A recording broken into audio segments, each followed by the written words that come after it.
ठीक है, अभी तक हम लोग पढ़ रहे थे मोशन इन स्ट्रेट लाइन। जब ऑब्जेक्ट एक स्ट्रेट लाइन पर चलता है तो उसके मोशन के लिए कैलकुलेशंस हम कैसे करते हैं। इक्वेशंस ऑफ मोशन यूज करके ये काम किया जा सकता है। और motion in straight line generally हमें डेली लाइफ में हमेशा देखने नहीं मिलता है, बहुत कम ही केसेस में ऐसा देखने को मिलता है। जैसे किसी हाईवे में जा रहे हैं बहुत दूर तक और एकदम स्ट्रेट रोड है, वहाँ पर हमें मोशन इन स्ट्रेट लाइन देखने मिल सकता है। फ्री फॉल के केस में मोशन इन स्ट्रेट लाइन देखने को मिलता है। और मोशन इन स्ट्रेट लाइन में अगर ऑब्जेक्ट का डायरेक्शन चेंज भी होता है तो चेंज होकर के भी अगर वो उसी लाइन पर रहे, यानी कि बैक या फॉर्थ मूव करे, लेफ्ट या राइट मूव करे, अप या डाउन मूव करे, तो इन केसेस में मोशन इन स्ट्रेट लाइन होता है। लेकिन हमारे डेली लाइफ में ज़्यादातर जो ऑब्जेक्ट्स के मोशन है वो स्ट्रेट लाइन में नहीं होते हैं। उनमें ऑब्जेक्ट्स का डायरेक्शन चेंज होता है, बार बार चेंज होता है, और इस तरह से भी चेंज होता है कि वो एक ही लाइन पर रहने की बजाय उस लाइन से इधर उधर भी हट जाता है। तो ऐसे जो मोशन हैं वो सभी आते हैं मोशन इन ए प्लेन की कैटेगरी में। तो मोशन इन ए प्लेन के लिए इक्वेशंस किस तरह से लिखे जाएंगे, कैसे उनको सॉल्व किया जाएगा, ये हमें मोशन इन ए प्लेन में पढ़ना है।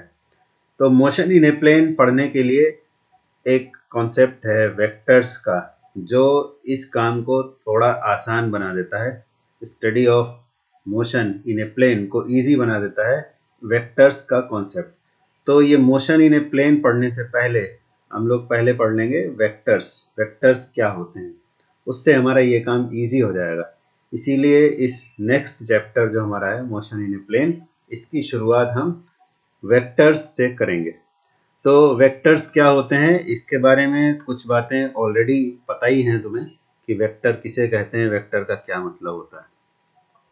तो वेक्टर का क्या मीनिंग है ये ऑलरेडी कुछ कुछ आइडिया तुम्हें पहले से है, ये बहुत पहले से भी सुनते आ रहे हो कि फिजिक्स में दो तरह के क्वांटिटीज डिफाइन किए जाते हैं, डायरेक्शन और मैग्नीट्यूड के बेसिस पर, स्केलर्स एंड वेक्टर्स। ठीक है, तो स्केलर्स ऐसे क्वांटिटीज होते हैं जिनमें सिर्फ मैग्नीट्यूड होता है और डायरेक्शन नहीं होता है, only magnitude. Those quantities which have only magnitude are vectors, and the quantities which have magnitude as well as direction, magnitude as well as direction, इनमें दोनों चीज़ें इंपॉर्टेंट है। फॉर एग्जाम्पल अगर मास की बात करें, हमने एक क्वांटिटी ले लिया मास, तो मास में डायरेक्शन से कोई फर्क नहीं पड़ता, इसको तुम किसी भी डायरेक्शन में लेकर के जाओ तो अगर ऑब्जेक्ट का मास m है तो वो m ही रहेगा, इसमें डायरेक्शन से कोई लेना देना नहीं है। और वेक्टर क्वांटिटी का एग्जांपल लें, मान लो कि फोर्स, तो फोर्स एक वेक्टर क्वांटिटी है, इसमें मैग्नीट्यूड के साथ साथ हमें डायरेक्शन भी बताना पड़ेगा। फॉर एग्जांपल अगर किसी ने बोला कि दरवाजे पर अगर तुम 10 न्यूटन का फोर्स लगाओगे तो दरवाजा खुल जाएगा, तो खुल जाएगा ये इंसान तो समझता है कि किस डायरेक्शन में दरवाजे पर फोर्स लगाएं जिससे कि दरवाजा खुल जाए और किस डायरेक्शन में फोर्स लगाएं कि दरवाजा बंद हो जाए। लेकिन मान लो कि हम एक मशीन बना रहे हैं, एक रोबोट बना रहे हैं, तो रोबोट अपने आप से नहीं सोच सकता, हमें उसमें कुछ कमांड्स देने पड़ते हैं, पहले से प्रोग्रामिंग करनी पड़ती है।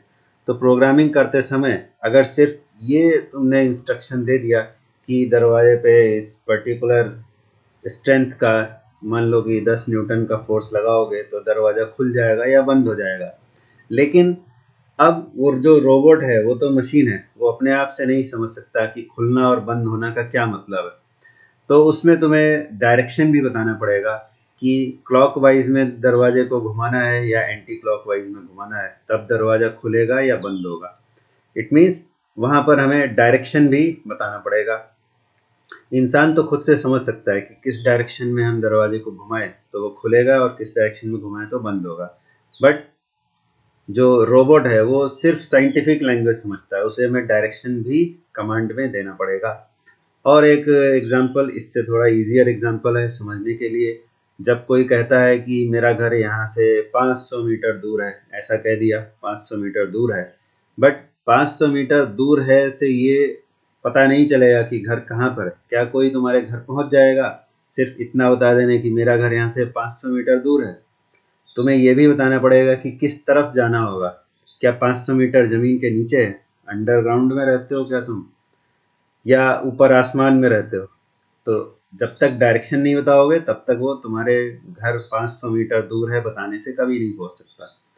तो जो पहला हमने बोला, पहली चीज बोली कि 500 मीटर दूर है, तो वो डिस्टेंस है, लेकिन किस डायरेक्शन में है ये भी जब हमने बता दिया तो वो पोजीशन है, या कह लो कि डिस्प्लेसमेंट है, हमारी करंट पोजीशन से उस पोजीशन तक का जो पोजीशन का डिफरेंस है। अगर हम डिफरेंस के टर्म्स में बोलेंगे तो वही डिस्प्लेसमेंट हो जाएगा, अदरवाइज हम उसको पोजीशन भी बोल सकते हैं। तो ये भी एक एग्जांपल है कि डिस्टेंस 500 मीटर वो एक स्केलर है, बस हमने खाली बता दिया कि इतनी दूर है, बट किस डायरेक्शन में है ये भी साथ में बताएंगे तो वो हो जाएगा डिस्प्लेसमेंट या पोजीशन, तो वो एक वेक्टर क्वांटिटी है। तो इस तरह से हम स्केलर और वेक्टर को समझ सकते हैं कि वेक्टर ऐसे क्वांटिटीज हैं जिनमें डायरेक्शन भी इम्पोर्टेंट है। ठीक है, तो ये इतनी जानकारी तो तुम्हें पहले से ही है कि स्केलर और वेक्टर क्या होते हैं। ठीक, अब आगे बढ़ते हैं, वेक्टर क्वांटिटीज को रिप्रेजेंट कैसे किया जाता है। How to represent vector quantities while studying science. तो वेक्टर क्वांटिटीज को जनरली एक एरो से रिप्रेजेंट करते हैं। ये एक एरो होगा, मान लो ये एरो है, ये एरो का हेड, और ये एरो का जो लेंथ है, ठीक है, एरो की लेंथ जो है यहां से लेकर यहां तक, ये है लेंथ ऑफ द एरो। तो जो लेंथ ऑफ द एरो है ये वेक्टर के मैग्नीट्यूड को रिप्रेजेंट करता है। ठीक है, length of the arrow represents magnitude of the vector. जो भी वेक्टर क्वांटिटी है उसके मैग्नीट्यूड को रिप्रेजेंट करेगा, और ये जो हेड है, हेड ऑफ द एरो, ये उस वेक्टर के डायरेक्शन को रिप्रेजेंट करता है। ठीक है, ये हमारा वेक्टर था। और वेक्टर को जब हम कैलकुलेशंस करेंगे वेक्टर्स का अलजेब्राइकली, तो हम उनको ऐड या सब्ट्रैक्ट नहीं कर सकते, वेक्टर मेथड से करते हैं। तो जो इक्वेशंस लिखेंगे वेक्टर्स के लिए इक्वेशंस, उनमें हम वेक्टर्स को अल्फाबेटिकल सिंबल्स यूज करके लिखते हैं। जैसे मान लो ए वेक्टर ऐसे लिख दिया हमने, कोई दूसरा वेक्टर है, सपोज ये ऐसे कोई वेक्टर था, ये हो गया हमारा बी वेक्टर। ठीक है, चलो आगे फ्रेश स्पेस में करके देखते हैं इसे। सपोज हमारे पास डिफरेंट वेक्टर्स हैं, मान लो कि एक वेक्टर ये है, ये एक वेक्टर है, इस वेक्टर का नाम है सपोज ए वेक्टर, और कोई दूसरा वेक्टर हमने ले लिया, ये एक दूसरा वेक्टर है, मान लो इस वेक्टर का नाम है बी वेक्टर। ठीक है, इस तरह से वेक्टर्स को रिप्रेजेंट किया जाता है। तो एरो की लेंथ क्या रिप्रेजेंट करेगी, वेक्टर का मैग्नीट्यूड, और जो एरो का डायरेक्शन है, ये जो हेड लगा हुआ है, ये जो हेड है, ये वेक्टर का डायरेक्शन रिप्रेजेंट करेगा। फॉर एग्जाम्पल ए वेक्टर हमारे पास था, ये एक एग्जाम्पल अलग हो गया। अब ये दूसरा कोई एग्जाम्पल है, एग्जाम्पल 1, ये मान लो एग्जाम्पल 2। तो मान लो कि एक वेक्टर था हमारे पास 2 किलोमीटर नॉर्थ, ऐसे एक वेक्टर था, और एक दूसरा वेक्टर था मान लो हमारे पास 5 किलोमीटर नॉर्थ। ठीक है, तो अब कोई बोलेगा कि ठीक है ये दो वेक्टर्स हैं, इसमें हमें मैग्नीट्यूड दिखाई दे रहा है, ये 2 किलोमीटर ये मैग्नीट्यूड है, और ये नॉर्थ इसका डायरेक्शन है। ऐसे ही यहाँ पर 5 किलोमीटर ये मैग्नीट्यूड है और ये नॉर्थ इसका डायरेक्शन है। लेकिन अगर जैसे अभी हमने कहा कि वेक्टर की लेंथ से उसका मैग्नीट्यूड रिप्रेजेंट होगा और एरो के हेड से डायरेक्शन, तो कॉपी में 2 किलोमीटर या 5 किलोमीटर इतना लंबा एरो बनाना पॉसिबल नहीं है। तो हम इसमें क्या करते हैं, एक स्केल यूज करते हैं, एक अपना स्केल यूज करेंगे। वो स्केल में अपनी सुविधा के अनुसार कॉपी में जो जगह हमें मिल रही है, जो स्पेस अवेलेबल है, उसके अकॉर्डिंग हम कुछ भी स्केल मान सकते हैं। तो मान लिया कि हमने ऐसे ले लिया 1 सेंटीमीटर रिप्रेजेंट्स 1 किलोमीटर, ऐसे मान सकते हैं। तो 2 किलोमीटर जो होगा वो 2 सेंटीमीटर हो जाएगा, और ऐसे ही 5 किलोमीटर है तो वो 5 सेंटीमीटर हो जाएगा। तो इस तरह से हम स्केल लेकर रिप्रेजेंट कर सकते हैं। और डायरेक्शन के लिए भी हम अपने कॉपी के कॉर्नर में, जैसे अभी तक बनाते आए, छोटे क्लासेस में भी सीखा होगा, ऐसे डायरेक्शन लेजेंड बना देते हैं, नॉर्थ, साउथ, ईस्ट, वेस्ट। इसको यूज़ करके हम डायरेक्शन बना सकते हैं। ठीक है, तो 2 किलोमीटर नॉर्थ अगर हमें बनाना था तो कुछ इस तरह से बना सकते हैं। ये हमारा वेक्टर ए था, ये हमने 2 किलोमीटर नॉर्थ इसको ऐसे बना दिया, 2 किलोमीटर नॉर्थ, ये हमारा ए वेक्टर हो गया। ठीक है, और 5 किलोमीटर नॉर्थ अगर बनाना है तो यहीं पे हम उससे बड़ा वेक्टर बना देंगे, ये हमारा हो जाएगा 5 किलोमीटर नॉर्थ। ऐसे थोड़ा सा बड़ा बना देंगे तो हो जाएगा बी वेक्टर। ठीक है, ये बी वेक्टर हो जाएगा। तो इस तरह से वेक्टर्स को ड्रॉ किया जा सकता है। अब वेक्टर्स के कुछ टाइप्स डिफाइन किए जाते हैं, या वेक्टर्स से रिलेटेड टर्मिनोलॉजी ऐसा समझ लो। ठीक है, टर्मिनोलॉजी क्या है वेक्टर्स से रिलेटेड?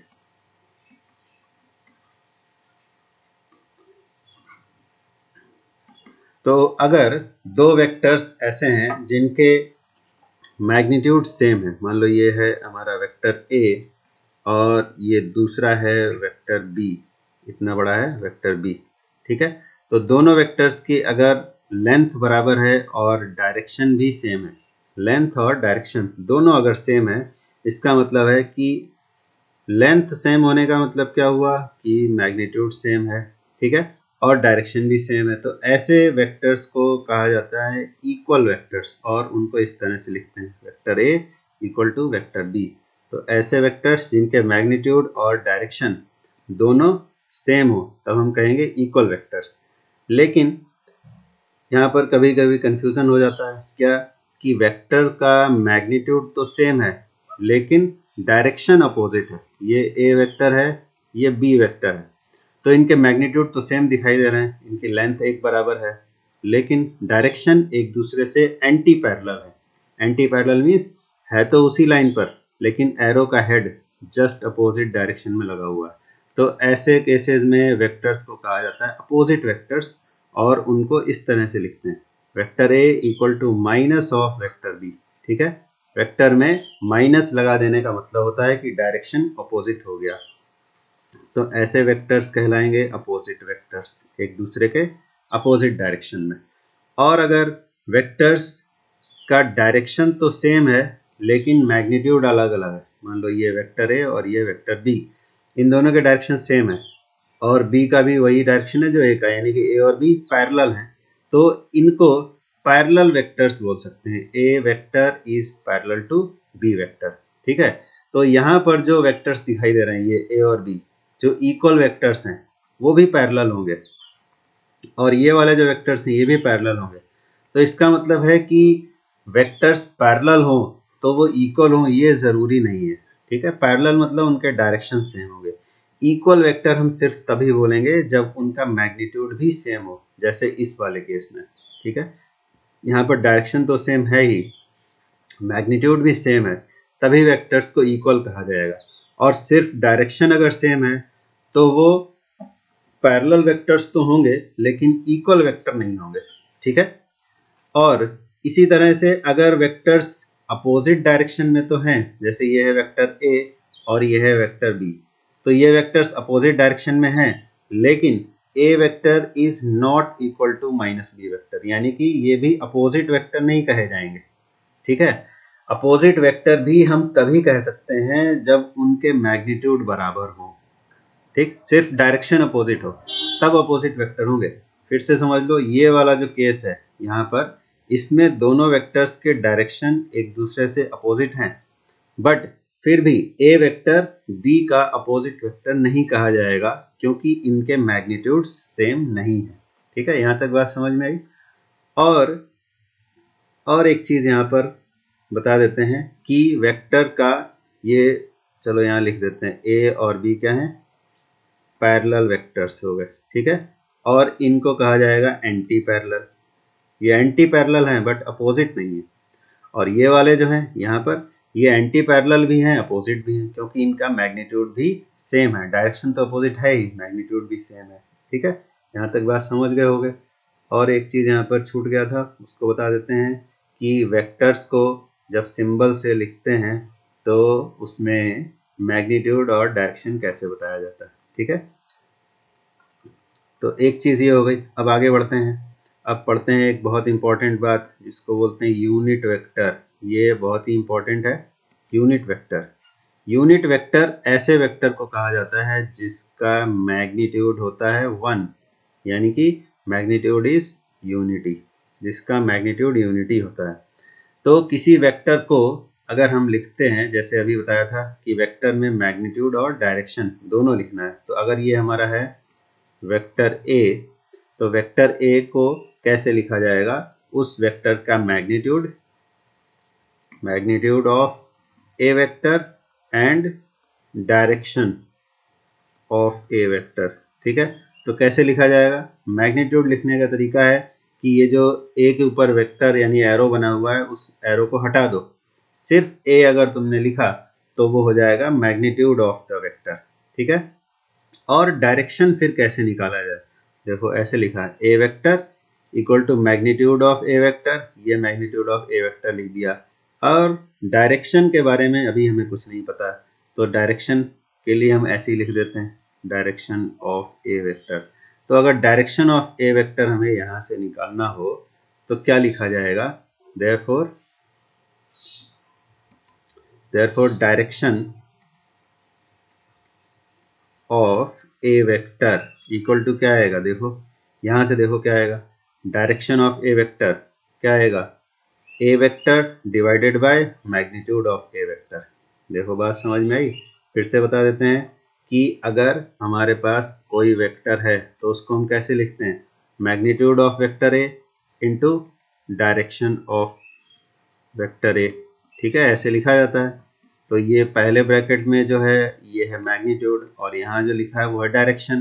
तो अगर इसी इक्वेशन को हम आगे रीअरेंज करें और लिखें डायरेक्शन ऑफ वेक्टर ए, तो इक्वल टू क्या आ जाएगा? Vector A divided by magnitude of vector A. ठीक है, तो ये एक बहुत ही इंपॉर्टेंट बात है, इसको हमेशा याद रखना है कि किसी वेक्टर का अगर डायरेक्शन लिखना है तो क्या करोगे? उस वेक्टर को, ये वेक्टर है, इसको मैग्नीट्यूड से डिवाइड कर दोगे। ठीक है, और अभी भी नहीं समझ में आया तो एक एग्जांपल बता देते हैं। तो अगर मान लो कि कोई ए वेक्टर है जिसका मैग्नीट्यूड है 5 किलोमीटर नॉर्थ। ठीक है, ये वेक्टर है, इसमें मैग्नीट्यूड भी है और डायरेक्शन भी है। तो अगर इस वेक्टर को हम मैग्नीट्यूड से डिवाइड कर दें, ये वेक्टर का मैग्नीट्यूड है, ये है मैग्नीट्यूड, तो अगर हम इसे ए से डिवाइड कर दें, यानी कि 5 किलोमीटर से डिवाइड कर दें, तो ये डिवाइड हो गया, तो इधर क्या बचता है? 1 नॉर्थ। तो ये जो 1 नॉर्थ है ये क्या है? ये डायरेक्शन है। इसमें बता रहा है कि डायरेक्शन है नॉर्थ और मैग्नीट्यूड इसका हो गया 1। ठीक है, किलोमीटर यहाँ पे रहेगा यूनिट बताने के लिए कि कितना बड़ा है। तो इस एग्जाम्पल से समझ में आ गया कि अगर मैग्नीट्यूड 1 हो और सिर्फ डायरेक्शन पता चल रहा हो तो हम ऐसे वेक्टर को बोलेंगे यूनिट वेक्टर। सिंबॉलिकली ऐसे हमें नहीं लिखना है बार बार, डायरेक्शन ऑफ वेक्टर है, इतना लंबा चीज नहीं लिखना है, हमें सिर्फ सिंबल यूज करना है। तो सिंबल कैसे यूज करते हैं यूनिट वेक्टर का? तो तुम क्या याद कर लोगे कि यूनिट वेक्टर का मतलब होता है डायरेक्शन ऑफ वेक्टर। ठीक है, और उसमें मैग्नीट्यूड हो जाएगा 1 यूनिट। तो यूनिट वेक्टर का सिंबल ऐसे लिखा जाएगा, ए कैप। ठीक है, इसको कैप बोलो या कुछ लोग इसको हैट भी बोलते हैं, एक ही बात है। ठीक है, ए के ऊपर इस तरह से सिंबल बना देंगे, ये अल्फाबेट लिखा और ऐसे सिंबल बना दिया, तो ये किसका सिंबल हो गया? यूनिट वेक्टर का। This is called symbol of unit vector. ठीक है, तो ये यूनिट वेक्टर है, इसको ए कैप पढ़ा जाएगा, ए कैप, या फिर ए हैट भी बोल सकते हैं, तो हम इसको कैप बोलेंगे। तो अभी यहीं तक रखते हैं।